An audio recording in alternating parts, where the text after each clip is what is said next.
In New York City, 26-year-old Travis Bickle interviews for a job as a taxi driver. He tells the interviewer he was honorably discharged from the Marines in 1973 and that he can't sleep at night. The interviewer, also a former Marine, tells Travis to return the next day to start work.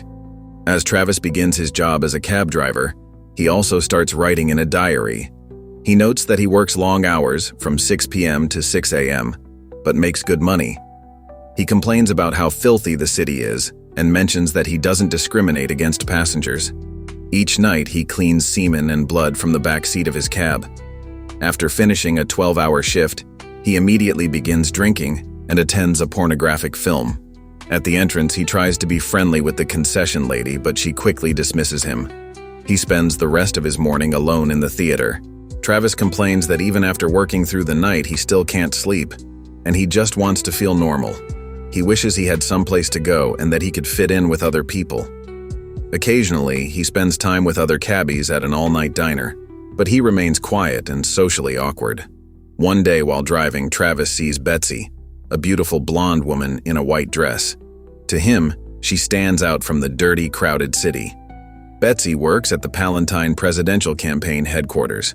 We see her talking to her co-worker Tom, who clearly has feelings for her, while Travis watches them from his cab.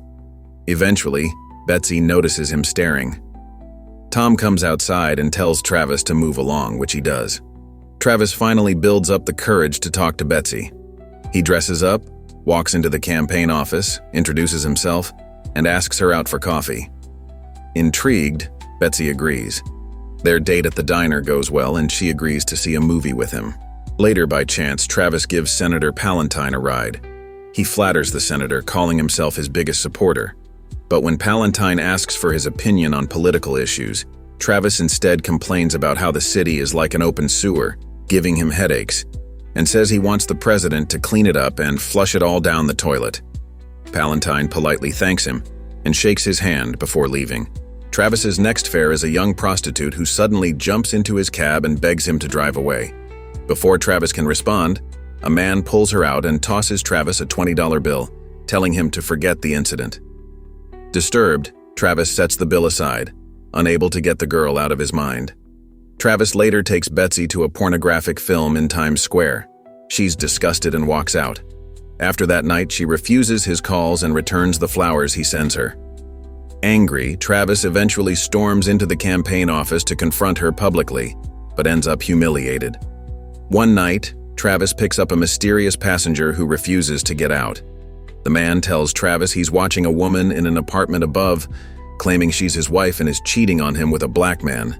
He rants hysterically about killing her with a .44 Magnum.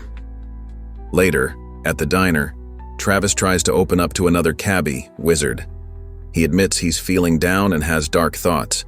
Wizard tells him he's just stuck as a cabbie, and that eventually, the job will become him.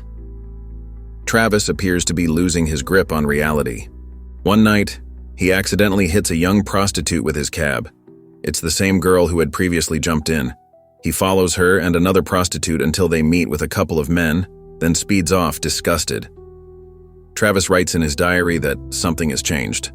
Though the days seem indistinguishable, he feels a shift. He buys 4 guns from an underground dealer, including a .44 Magnum, and vows to change his life.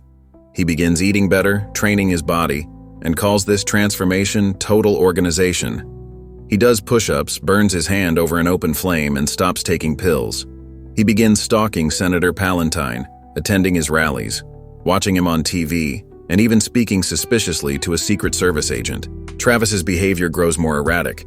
He mimics shooting people while watching movies, poses with his gun in the mirror, and asks, "You talking to me?" At a convenience store, he shoots and kills a would-be robber. The store owner thanks him and begins beating the dead man, and there are no consequences for Travis. He writes a letter to his parents, lying that he works for the government, makes good money, and has been dating a girl named Betsy for months.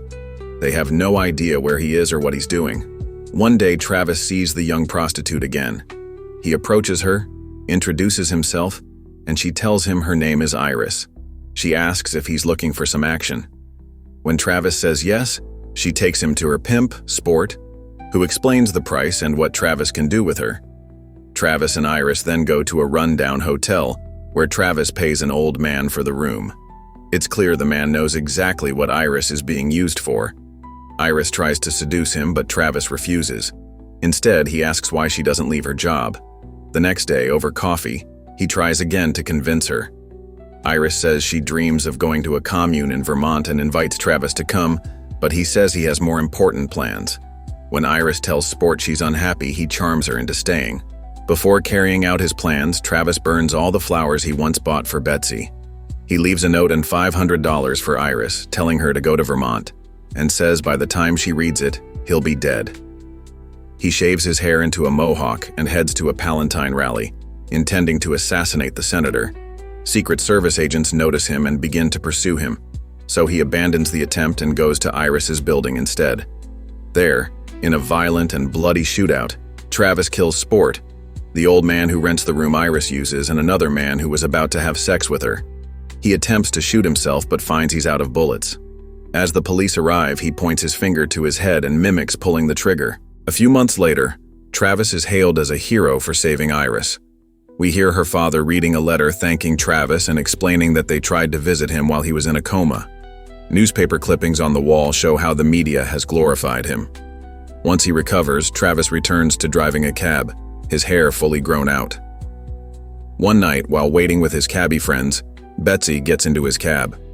She asks how he's doing, and Travis says he's okay, and that the newspapers exaggerated everything. When she asks how much the fare is, he doesn't charge her anything and says, "So long," as he drives off, watching her through the rearview mirror.